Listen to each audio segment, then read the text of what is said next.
This is my friend Emily. We used to get to teach together, but through a series of life events, her wonderful husband got placed in San Diego for his residency. He got matched out there.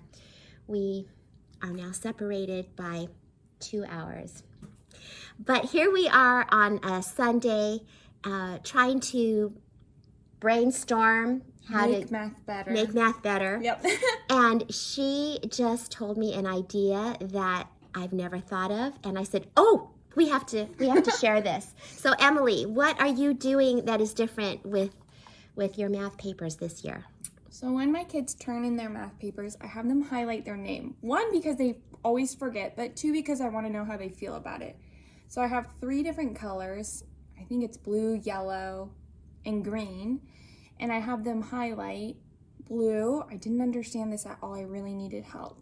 Yellow, I understood most of it, but I think there's a few I might have gotten wrong. And then green, this was super awesome for me and I could help a friend.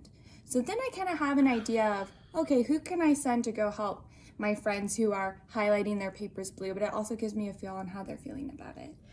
Are they writing any notes in addition to that, or putting stars by the ones that, have you observed that? I know we're in the very beginning of school, but I didn't initially I don't have them doing anything right now, but they're starting to write me little notes. So they'll write now by the problem, like, please help, I tried my best. Or they'll circle it, or they'll write a little note, like, this was really easy for me, I'm ready for more. I've had students do that, which is crazy. And they're 2nd and 3rd, so it's really fun to see my little ones getting really excited about. Thank you. Helping others, yeah. I'm getting some more highlighters. Everybody has one highlighter. I've got to buy some more highlighters so that we can do this too.